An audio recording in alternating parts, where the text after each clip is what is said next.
Yeah, hi peeps, it's Terse back on the old Scott box once again. Just here to just make some comments while I get my first drink of the day in. I recently watched Jimmy Dore on TYT interviews. Apparently he's written a book called Your Country's Just Not That Into You. But after finding out that the book is filled with lots of depressing facts, which are quite humorous if you're not American, but should be quite depressing if you're American, I suddenly realised, Jimmy Dore, you made a big mistake for a comedian, you know.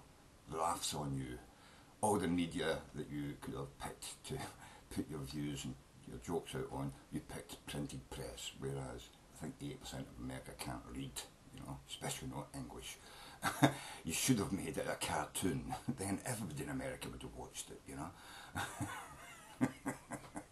Which brings me around to, depression, you know what I mean? Fucking hell. Yeah, I was a bit depressed, you know what I mean, for about the last 24 years. Before that, I was just slightly upset. It was kind of a growth business, this depression, you know. Apparently, everybody's getting it, everywhere. Even wonderful comedians like Robin Williams suffered from it all his life. He also used self-medication, alcohol, a great deal of the time to try and deal with his depression. You know? But yeah, I was depressed when Margaret Thatcher got into power and decided she was going to get back at the Scots, you know, going to get back at those Scots, those bastards, you know. I think she took offence to the words in Foil of Scotland, you know, the Scottish national anthem, where we defeated King Edward's armies and sent them home to think again. And then she took to heart the line in, God Save the Queen, which says, we'll crush the rebellious Scots. I think she took that to heart, a bit too much, because she did crush the Scots. Crushed us for about fucking 20 years, 30 years. Yeah, we're still being crushed by her fucking policies. Anyway, yeah, so that was depressing. Kind of made me feel that I had to leave Scotland, because there was no work here. Well, that's not really true. There's two reasons I left Scotland, you know, for the first time. One, there was no work. That's fucking true. I couldn't get a job for love nor money, as they could say. But the second reason I left Scotland was my drug dealer wanted my head on a plate for not going to pay him for drugs. So it was kind of like, no, experience of me to leave Scotland and travel the world and find out what the wonder of it was. But I did travel for a bit, didn't find many wonders. Found many worries and lots of other depressing shit, you know what I mean? For me to fucking pile on top of the depressing shit I was already living with, which made me go from a worried, timid person to a, outgoing, manic depressive. Yeah, so there we go. Yeah. So the world's a wonderful place, as they say. It's even more wonderful if you're not human. I really think the aliens have got it right. They're not visiting us. They're standing off millions of miles away looking at us through gigantic telescopes with anal probes on the end of them. They're actually superhuman beings that live in another dimension, and it's only when the anal probes work their ass that they actually enter our universe, you know what I mean? Lucky bastards. To see the world as they could see it. Yeah. See us, see the world as others see us. Special aliens. Not those aliens, you American bastards. Not the aliens on your border, no. Real aliens. Space aliens. Makes me wonder why when the astronauts went to the moon, they read out that passage about the fucking God making the world, you know, making light and seeing it was good and all that shit, you know what I mean? How the fuck can you go to the moon, look back at the earth and then think of God, when you know that you're standing on a piece of rock that if you were to just crack your suit a tiny bit, you would be fucking dead. And if you just stood there for long enough, the radiation would kill you, you know? Wouldn't that tell you something about the universe God's supposed to have created? Yes, it's not fit for any kind of life, you know what I mean? Especially not us, you know? So that really bothered me when I seen that, you know, the moon landing and that fucking Bible passage being read, you know.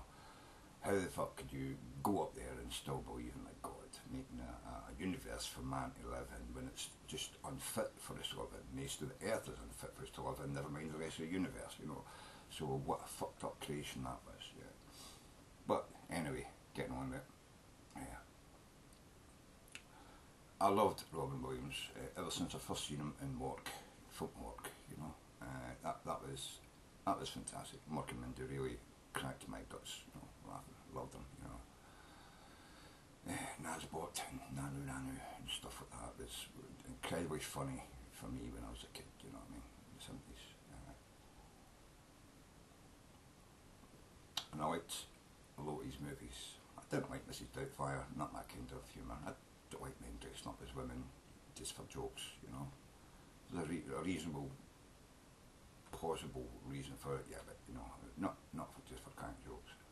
But I did like his Good Will Hunting. I liked his Dead Poet Society. I did like his Good Morning Vietnam.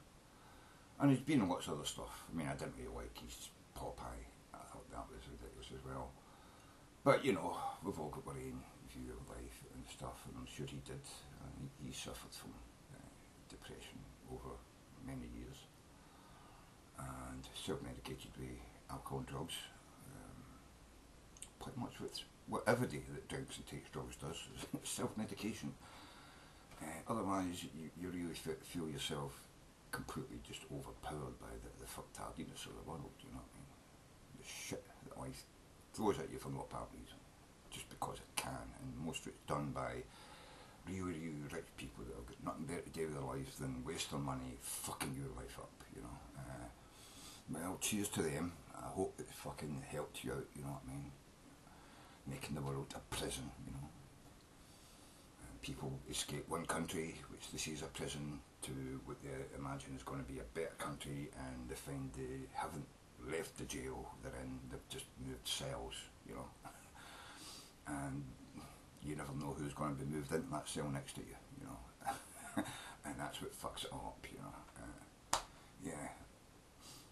So the world is just a big gigantic prison we're all trapped in. But don't worry about it, folks, because we're all going to heaven, you know. According to some of the crazy fuckers that make this place a prison in the first place. Yeah. We're all going to escape that prison and go to a more wonderful place, heaven, you know, which when they describe it to you sounds wonderful, but when you think about it, it's absolutely forever and ever and ever to infinity.